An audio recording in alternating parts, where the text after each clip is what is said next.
Khadija मस्तूर।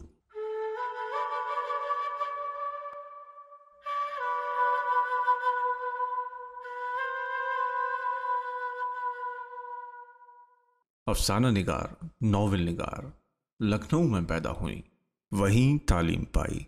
कुछ अरसा बम्बई में क़याम रहा। तक़सीम हिंद के बाद लाहौर आ गई। अफसानों के कई मजमूए सामने आए, जिनमें बोछाड़ और चंद रोज़ और शामिल हैं। 1962 में अपने शोहराए आफाक नॉवेल आंगन पर आदमजी अवार्ड मिला। यूं तो इनके नॉवलों और अफसानवी मजमूओं की तादाद 7 है, मगर इनका नॉवेल आंगन ही इस कदर तवाना साबित हुआ कि इसने इनके नाम को जिंदा व जावेद कर दिया। न सिर्फ ये कि ये नॉवेल हमेशा उर्दू अदब में जिंदा रहेगा, बल्कि इसके खालिक की हैसियत खतीजा मस्तूर का नाम भी उर्दू अदब में अपना मुकाम बना चुका है। बर्रे सगीर पाक हिंद की तकसीम पर मुतअद्दिद उर्दू नॉवेल लिखे गए, जिनमें आग का दरिया, उदास नस्लें और आंगन बहुत ही अहमियत की हामिल हैं। इनमें तकसीम की न सिर्फ तारीख मिल जाती है, बल्कि उस दौर का जीता जागता मुआशरा भी नजर आता है। उस नस्ल को जो अलमिया पेश आया, उसका दर्दो कर्ब तो मिलता ही है, साथ साथ उसने पूरे माशरे को अपनी आगोश में ले लिया है। खतीजा मस्तूर की पैदाइश 11 दिसंबर सन 1928 को उत्तर प्रदेश के लखनऊ के एक मुतवस्सित तबके में हुई। इन्होंने इब्तिदाई तालीम और आला तालीम लखनऊ में हासिल की। कुछ अरसा इनका क़याम बम्बई में रहा, लेकिन तक़सीम हिंद के बाद इनका ख़ानदान लाहौर पाकिस्तान चला आया। इन्होंने कम उम्री में ही कहानियाँ लिखनी शुरू कर दी थी और मुंबई के दौरान क़याम इनके फ़न को जिला हासिल हुई, लेकिन इनकी असल तख्लीक़ात लाहौर के क़याम की देन है। खतीजा मस्तूर और इनकी अफसाना निगार बहन हाजिरा मसरूर को अहमद नदीम कासमी जैसी शख्सियत की सरपरस्ती हासिल हुई। इसके बाद तो वो मुसलसल लिखती रहीं और इनकी कहानियाँ भारत और पाकिस्तान के मुक़्तदर अदबी रसाइल में शाया हुईं। इन्होंने बहुत जल्द नुमाया अदबी मुकाम हासिल कर लिया। इनका अफसाना महाफिजुल मुल्क बेहद मशहूर हुआ, जो एक ख़ास दौर की अक्कासी करता है। इनके मशहूर अफसानों में तलाश गुमशुदा, दर्द, खेल, बोछाड़, चंद रोज़ को भी कद्र की निगाह से देखा गया और नाक़दीन ने ख़ास तौर पर इनका जिक्र किया। इनके नावल आंगन, थके हारे, चंद रोज़, ज़मीन, खेल, ठंडा मीठा पानी और बोछाड़ ने भी इनकी मकबूलियत में 4 चांद लगाए। जैसे कि पहले अर्ज़ किया जा चुका है कि आंगन पर इन्हें पाकिस्तान का सबसे बड़ा अदबी इनाम आदमजी प्राइज़ भी मिला। इस नावल में खतीजा मस्तूर का फ़न अपने उरूज पर नज़र आता है। उन्होंने कई समाजी, तहजीबी, माशरती, सियासी और माशी तहरीकों का जायज़ा लिया है और इनका माहिराना तज्ज़िया पेश किया है। इस नावल के बाद ही इनका शुमार एक संजीदा और गहरी सोच रखने वाली तख्लीक़कार की हैसियत से होने लगा, क्योंकि आंगन सिर्फ एक घर का आंगन नहीं, पूरे माशरे का आंगन है, जिसका परतौ हर दौर में नज़र आता है। 26 जुलाई सन 1982।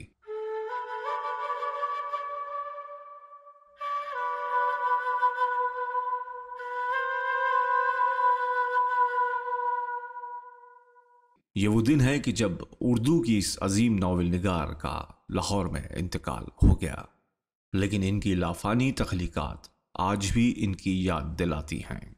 आइए बढ़ते हैं मशहूर नावल आंगन के इख्तिसार की जानिब। मैं हूँ आपके साथ फैसल सईद ज़रग़ाम।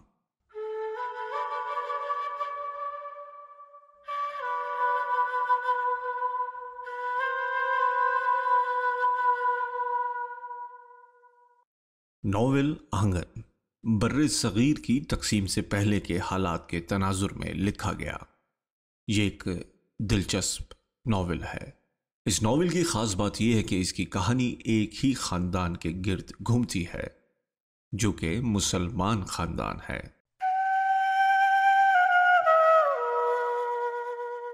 इस ख़ानदान के मर्द हजरात मुल्की सियासत में और ख़वातीन घरेलू सियासत में गैर मामूली दिलचस्पी रखती हैं।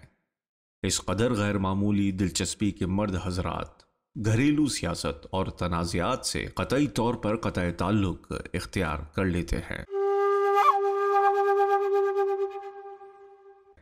आलिया की दादी जान अपने रंगीन मिजाज सरताज की बदौलत घर की सरबराह बन जाती हैं, जिन्हें कोई रोकने टोकने वाला मौजूद नहीं।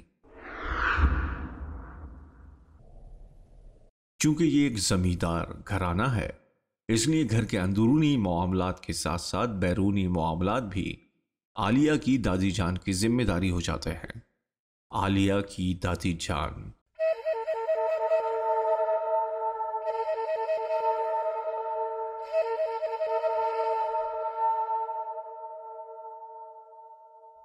एक सख्त गीर खातून हैं।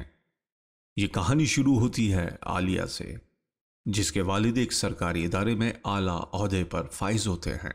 कहानी तब्दीली घर से शुरू होती है, जब आलिया के वालिद अपने अंग्रेज अफसर पर कातिलाना हमले की सूरत में जेल की हवा खा रहे होते हैं और आलिया इसकी मगरूर वालिदा अपने से माशी तौर पर कम बड़े चचा के घर आकर रिहाइश पजीर होने पर मजबूर हो जाते हैं। जब इस छोटे से घर में इनका सामान तरतीब दिया जा रहा होता है, तभी आलिया माजी की यादों से जुड़ जाती है कि किस तरह जब वो अपने आबाई गांव से शहर के एक बंगले में मुंतकिल हुए थे, जो कि इनके वालिद को सरकार की तरफ से मिला था।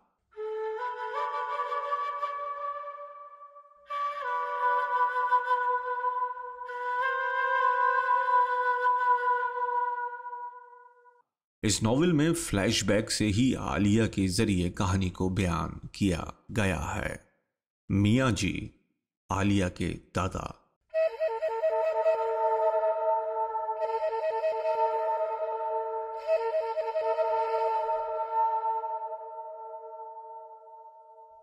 इनके 3 बेटे थे, मजहर और अजहर। मियाँ जी की 2 तवाइफ बीवियां भी थीं, जिनकी औलादों में से असरार मियाँ का जिक्र इस नॉवेल में कसरत से मिलता है। मियाँ जी की 2 बेटियां हैं, सलमा और नजमा। मजहर मियाँ की शादी एक गरीब खानदान की लड़की से होती है, जिनसे उनके 2 बेटे जमील और शकील होते हैं। अजहर मियाँ की शादी एक अमीर कबीर और पढ़े लिखे खानदान की लड़की से होती है, जिनसे उनकी 2 बेटियां तहमीना और आलिया होती हैं। मंझले चचा की 3 शादियां हैं, जिनमें से एक बीवी से छम्मी होती है, जो कि मजहर चचा के घर रिहाइश पजीर है। आलिया की बड़ी फुप्पी अपने मुलाजिम सुबहान के साथ भागकर शादी कर लेती है। जच्चा बच्चा के दौरान ही सलमा फुप्पो की मौत हो जाती है और नौजायदा बच्चे को अजहर अपने साथ ले आते हैं। सलमा की मौत ने दादी जान को नीम पागल सा कर दिया होता है और उनका पहले सा रोब व दबदबा भी बाकी नहीं रहता। हवेली में इनके इख्तियारात महदूद, जबकि गांव में इज्जत महदूद होती चली जाती है। मियाँ जी की वफात के बाद जल्द ही इन्हें अपना बोरिया बिस्तर समेटकर शहरों का रुख करना पड़ा।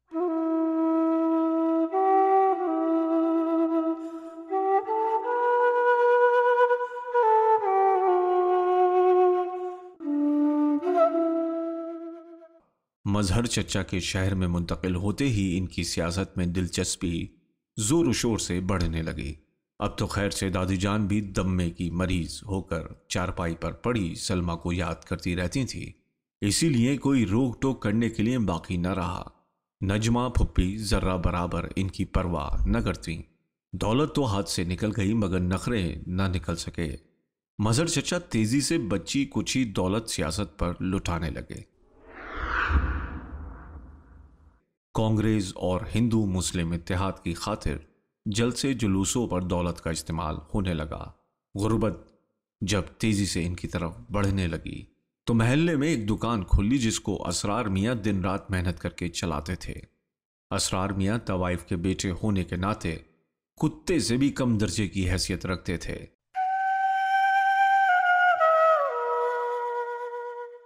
इतनी मेहनत और मुशक्कत और हर बुरे वक्त में साथ देने के बावजूद इनकी घर में कोई औकात नहीं थी।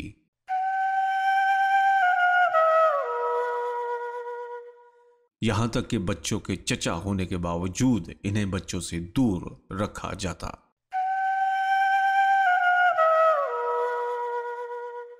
करीमन बुआ इस घर की नमकखार खादिमा थीं।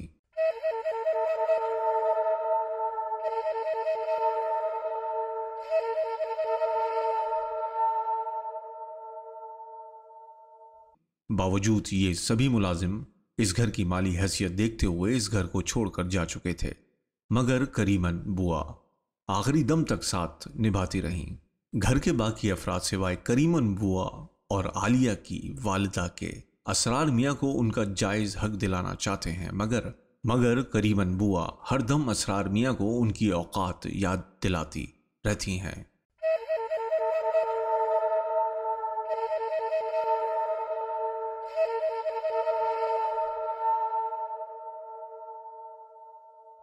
दूसरी जानिब आलिया के वालिद को शहर में सरकार की तरफ से बहुत ही बढ़िया बंगला मिलता है।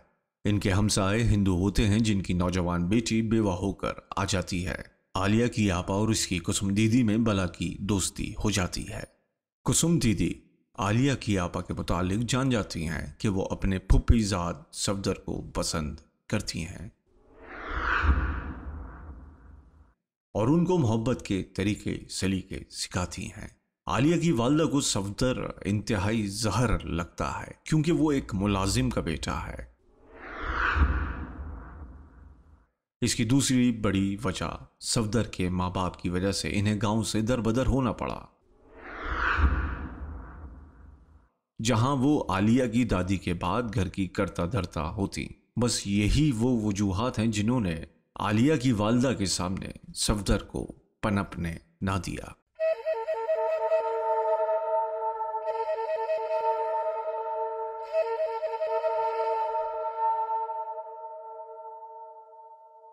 आलिया की आपा चाहती हैं कि अब सफदर बीए कर चुका है तो कहीं नौकरी ढूंढकर उनसे अलग घर ले लें, फिर इनकी शादी हो जाए, क्योंकि आलिया के वालिद का झुकाव भी सफदर की तरफ होता है कि घर में ही बेटी रह जाएगी। मजहर चचा के हालात इन्हें बखूबी मालूम थे। इनकी बेटी मजहर के घर खुश न रह सकेगी, मगर आलिया की वालिदा सफदर से नफरत करती हैं और एक दिन आलिया की आपा और सफदर भाई की मोहब्बत के पता चलने पर इतना बेइज्जत किया गया कि वो घर छोड़कर चले गए। शुरू में इनके खुतूत मौसूल हुए, मगर फिर राबिता मुकम्मल तौर पर मुनक़ता हो गया। आलिया की आपा का रिश्ता इनकी वालिदा जोर जबरदस्ती से मजहर के बड़े लड़के जमील भैया से तय कर देती हैं। आपा इतनी खुश नहीं होती हैं। सफदर की जुदाई ने इन्हें खामोश कर दिया होता है। दूसरा, कुसुम दीदी भी घर से किसी लड़के के साथ भागकर जा चुकी होती है। वो हर वक्त मलूल रहती है। जूं जूं शादी के दिन करीब आ रहे होते हैं, इनका रंग जर्द पड़ता चला जाता है। ऐसे में एक दिन मालूम पड़ता है कि कुसुम दीदी वापस आ गई। इनका आशना इन्हें दगा देकर चला गया है। आलिया इनके घर जाकर इनसे मिल आती हैं और इनकी बदतर हालत का अपनी आपा को बताती हैं। अगले ही दिन कुसुम दीदी खुदकुशी कर लेती हैं। इनकी मौत का आलिया की आपा पर गहरा असर पड़ता है। एक तरह एक राह सुझाई देती है।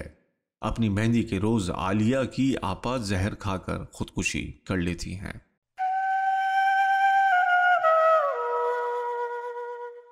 और घर में कोहराम मच जाता है। आलिया इस सब से बराह रास्त मुतासिर होती है। वो 10वीं जमात की तालिबा है। इसके लिए ये सब बुरे असरात का सबब बनता है। ख़ास तौर पर मर्द की शख्सियत इसके सामने मस्क होकर रह जाती है। आलिया की वालिदा का रोब व दबदबा धरा का धरा रह जाता है। आलिया के वालिदैन के दरमियान वैसे भी कशीदगी रहती, अब तो मुकम्मल तौर पर क़तए ताल्लुकी हो जाती है। आलिया के वालिद अब मुसलसल अंग्रेज़ हुकूमत के ख़िलाफ़ काम करने लगते हैं।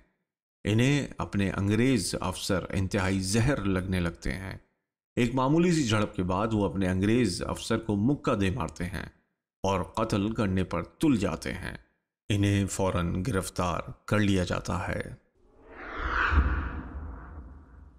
आलिया के वालिद के जेल जाने के बाद इनसे सरकारी बंगला छिन जाता है और वो लोग मजहर चचा के घर मुंतकिल हो जाते हैं। आलिया की वालिदा का नखरा तो कम हुआ, मगर तनतना अभी तक बाकी था। कि इंग्लिस्तान पलट भाई और अंग्रेज भाभी ने रोब बरकरार रखा हुआ था। आलिया की बकिया मानदा तालीम इन्हीं की भेजी गई रकम से मुकम्मल होती है। आलिया के घर आने से पहले जमील अपनी चची ज़ात छम्मी से मोहब्बत के ड्रामे करके रकम बटोर लेता है, क्योंकि उसको तालीम मुकम्मल करने के लिए रुपए पैसे चाहिए थे। छम्मी इनकी मोहब्बत को सच समझ लेती है, मगर आलिया के आते ही जमील भैया छम्मी से खिंचे खिंचे से रहने लगते हैं और आलिया पर आते जाते डोरे डालने लगे। मगर आलिया वैसे ही मर्द-ए-ज़ात से नफरत करती थी। वो जमील के अंदाज खूब समझती थी, इसलिए लिफ्ट न कराती थी। मगर जमील को आहिस्ता आहिस्ता आलिया से मोहब्बत हो चली थी।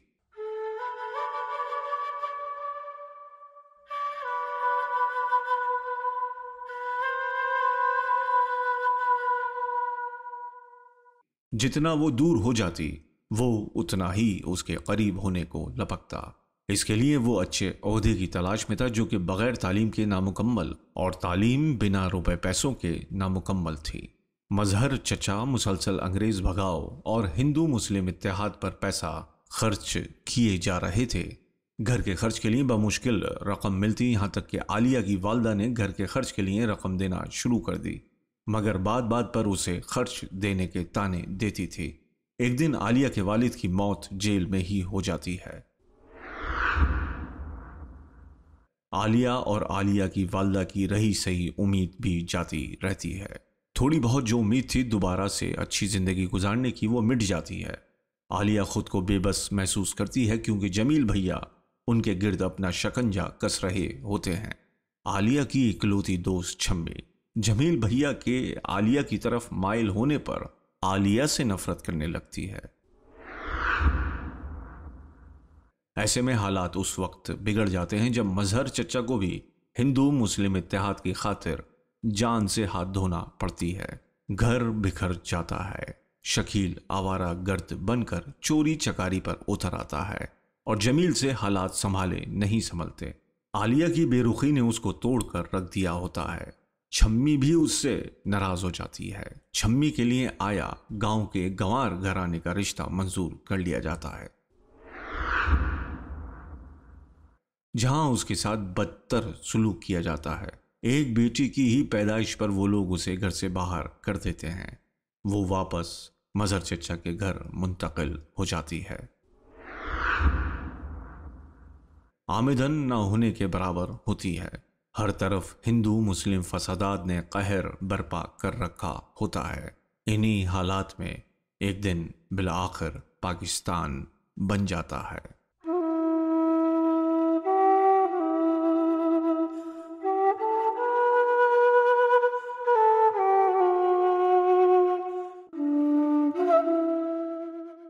आलिया के अमीर मामू अपनी अंग्रेज बेगम के साथ पाकिस्तान मुंतकिल हो जाते हैं और कुछ ही दिनों के बाद आलिया की वालिदा और आलिया के लिए जहाज के टिकट डाक पर इरसाल कर देते हैं।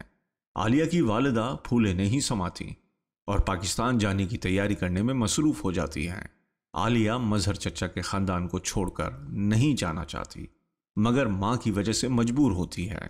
आलिया की वालिदा रस्मी तौर पर मजहर चचा के खानदान को साथ चलने का कहती हैं, मगर वो लोग इनकार कर देते हैं। आखिर वो दिन आ ही जाता है जब आलिया और इसकी वालिदा को पाकिस्तान जाना होता है। जमील भैया बहुत कोशिश करते हैं कि आलिया न जाए, मगर इनकी सुनता ही कौन था।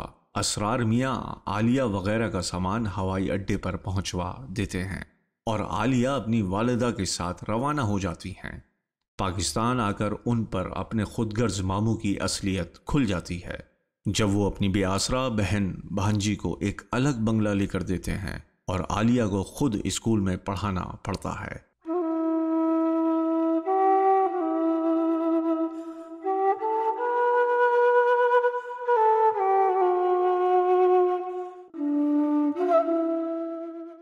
हिंदुस्तान से मजहर चचा के खानदान से खत व किताबत से पता चलता है कि शकील घर छोड़कर चला गया है। फिर असरार मियाँ की गुमशुदगी की खबर मिलती है। इसके बाद जमील भैया और छम्मी की शादी की खबर मिलती है। छम्मी बहुत खुश थी कि जमील भैया ने उसकी बेटी को अपनी बेटी बना लिया था। इस खबर ने गैर महसूस अंदाज में आलिया को मगमूम कर दिया। वो चिड़चिड़ी सी रहने लगी।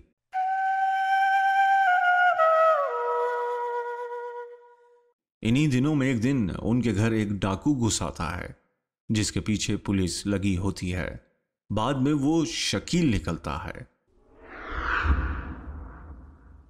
आलिया उसकी खूब खातिर मदारत करती है, मगर रात को वो आलिया ही के पैसे चुरा कर भाग निकलता है। ऐसे में एक दिन एक अजनबी उनके घर आता है। वो कोई और नहीं, सफदर भाई होते हैं, जो कि आलिया को देखते ही उन पर फिदा हो जाते हैं। तभी आलिया को उनकी अपनी आपा से झूठी मोहब्बत का अंदाजा हो जाता है और वो भी अपनी मां की तरह उनसे नफरत करने लगती है। कहानी के इख्तिताम पर आलिया के पास जमील की मोहब्बत ठुकराने के पछतावे के सिवा कुछ बाकी नहीं रहता।